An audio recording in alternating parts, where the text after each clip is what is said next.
Afternoon, guys. Let's talk about yesterday's New Amsterdam. So, I really don't want to say that they jumped the shark on this because I really don't know. I want y'all to tell me that have been afflicted with this. So, Dr. Max started his chemo, and he's the type of guy that doesn't stop. Well, at one point they showed him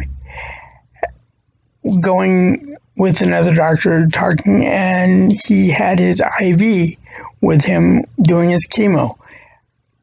To me, that didn't seem so true to me. But like I said, I don't know. You guys that have had cancer, can you help me with that? Because I just don't know. I mean, yeah, I do. When I'm sick, I power through it. Even when I've got my shunt messing up, which I'll get to that in a later vlog. But cancer or chemo, from what I've heard, really kicks your butt and can put you down. So I didn't know if that just was show drama or not. Another thing that went on was that lady, that Dr. Helen was tailing Dr. Laura because Dr. Laura had been abusing her Adderall to keep herself going. And she confided in Dr. Helen, and so she kind of was discreetly tailing her throughout the episode until she got busted. And so, but I don't know if I fault her, Dr. Helen, for doing so, because in previous episodes, Dr. Laura screwed up pretty bad, and she's been bailed out quite a few times. So, which could have killed a patient. You know, we're talking malpractice. That's not something you want to get into. Malpractice insurance, from what I've heard my folks say, is pretty damn high. So it's just not something you want to get tangled up in. And another subplot, Dr. Floyd was doing getting interviewed by a reporter, and she dug up an old mugshot, which she grilled him on, and he thought it was buried. It happened when he was still in residency, and he did what he did, and he thought it would go away. Well, anybody knows that what's on the internet does not go away. It just doesn't. Yeah, I can dig up crap that should have been disappeared long ago. So, but I gotta give him credit, because he could have really been in deep crap, because he's a cardiologist. He was the only cardiologist that Dr. Max kept when he took the head of the hospital position. So he stepped up and he told them the whole story with the journalists there. So everybody was on the same page. Nothing was in the dark. So I've got to give him props for that. It takes a big person, man or woman, to admit what you've done and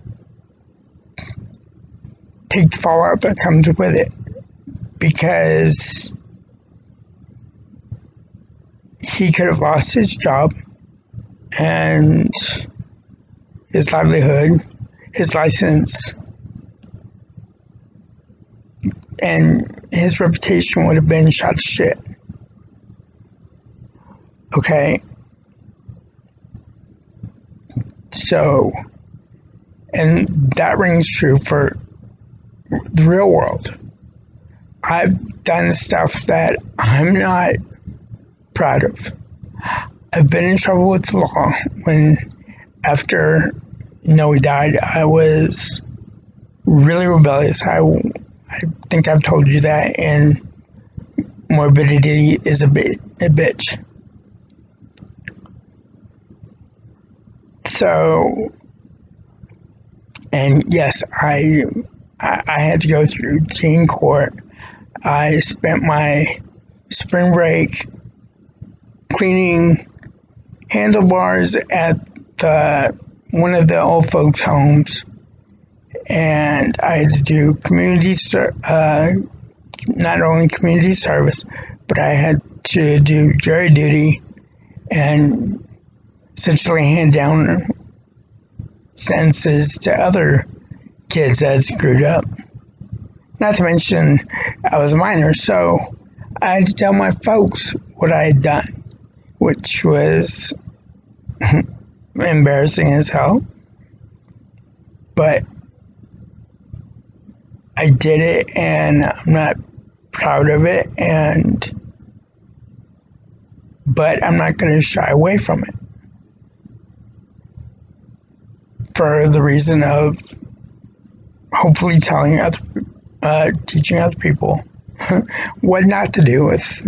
And so I've got to give Dr. Floyd the props for that. Now, going back to Dr. Max,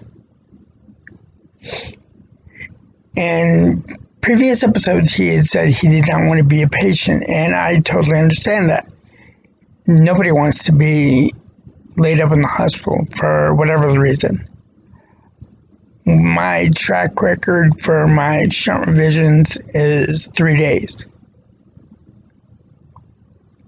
And you're like, well, God, Jay, that, anybody that has a shunt knows that you get your head cut open and get a tube put in your head, and it goes down to your abdomen. Yeah, but that's the point. The thing is, the headaches before, when the shunt's screwing up, are infinitely worse. Think of a migraine that nothing will touch, and then you go through the surgery, and my track record is, after the surgery, I have 1 round of pain medication, and that's it, because the pain after the surgery is nothing.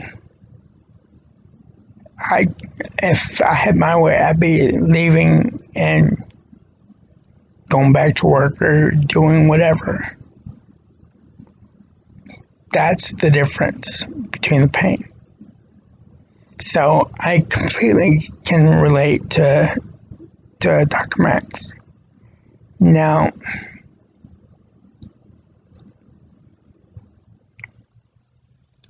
and I'm not saying that my shunts or anything compared to cancer, because I could conceivably die during that surgery, but it wouldn't be as drawn out as chemo apparently can be. And I want you guys to tell me, because, like I said, I don't know. And with us talking about ourselves, we only can do it from our perspective. We want to know about y'all's cryptnesses, whether it be deaf, blind, depression, anxiety, pain management, because I know there's a stigma with pain management that everybody winds up being junkies and whatnot. And I know that's not true. And we want to know all that stuff. So, yeah, this one wound up being a twofer because it related to me as somebody that has been in hospitals in and out since I was an infant for shunt revisions. I can't even begin to tell you how many I've had. So, but going back to New Amsterdam,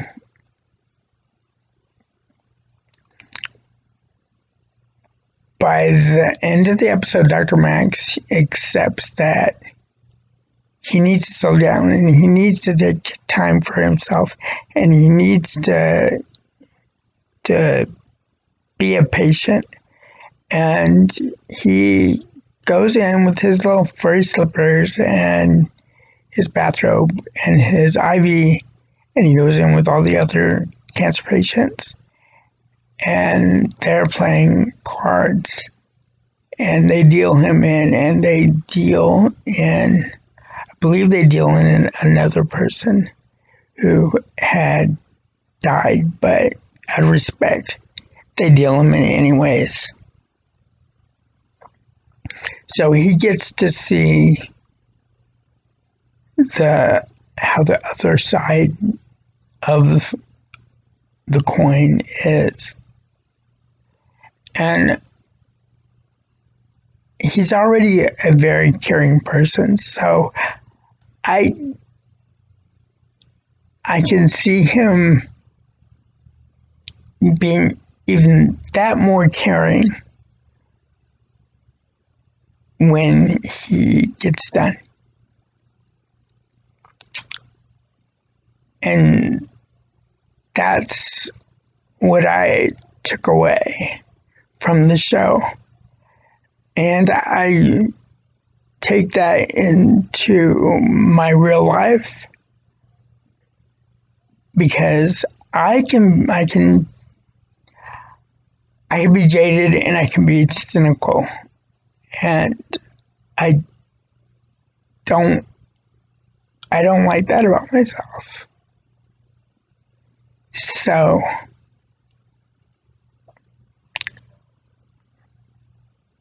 I'm going to leave you guys with that thought of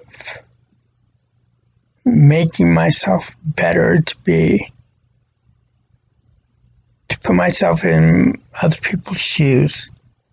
And I want you guys to, if you want to, leave comments and tell me what you thought and what you thought about what I said about powering through chemo and just going about your day, especially him walking around with his IV and just doing. And be good to each other, and as always, we love you, and don't be strangers.